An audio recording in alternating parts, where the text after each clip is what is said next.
Atmakur bridge నిర్మాణంపై BJP MP DK అరుణ మంత్రి వాకిటి శ్రీహరి మధ్య మాటల యుద్ధం నడుస్తోంది.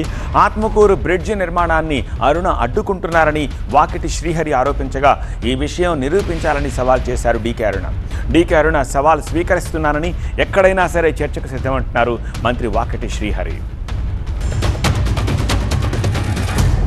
ఆత్మకూరు గద్వాలకు బ్రిడ్జ్ పడుతుంది, అరుణమ్మ అడ్డుకుంటుంది. నేను సవాల్ చేస్తున్నా, మంత్రి గారికే సవాల్.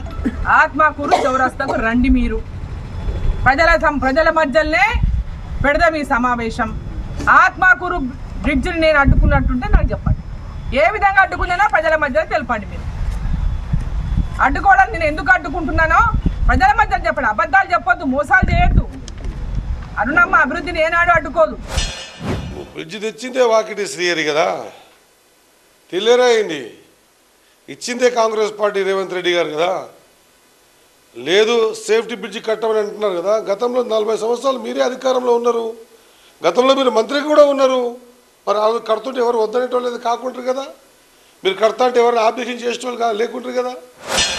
రాబా నేను కూడా ముఖ్యమంత్రికి లేఖ రాస్తా. ఈ బ్రిడ్జ్ కూడా కావాలని ఆ మీటింగ్లోనే చెప్పిన.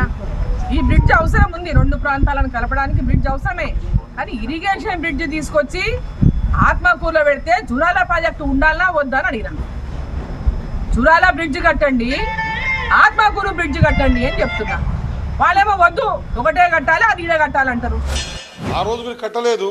ఈ రోజు 2 మున్సిపాలిటీల మధ్య బ్రిడ్జ్ కట్టడం వల్ల బ్రిడ్జ్ సేఫ్టీ అవుతుంది, ఒక సహకారం కూడా అవుతుంది, ట్రాన్స్పోర్టేషన్ పెరుగుతుంది, ఆత్మకూరు బాగుపడుతుంది, మదనాపురం బాగుపడుతుంది, కొత్తకోట బాగుపడుతుంది, అమర్చింత బాగుపడుతుందని ప్రయత్నం చేస్తే మీరు దాన్ని కూడా అడ్డుకునే ప్రయత్నం చేసి ముందు అది కట్టాలి, ఇది ఎక్కడ కట్టేది కాదు అని చెప్పేసి ప్రజల అభీష్టం మేరకు మేము చేస్తుంటే ప్రజల అభీష్టాన్ని కూడా కాలరాసి అక్కడే కట్టాలనే మీ ప్రయత్నం ఎంతవరకు సమంజసమో ప్రజలు అడగని చెప్తారు. ఇదిలా ఉంటే రైతు భరోసా, రైతు రుణమాఫీ విషయంలో తెలంగాణ పాలిటిక్స్లో మాటల యుద్ధం నడుస్తోంది. మాజీ మంత్రి హరీష్ రావు, మంత్రి తుమ్మల మధ్య కూడా డైలాగ్ వార్ నడిచింది. అది కూడా ఒకసారి చూడండి.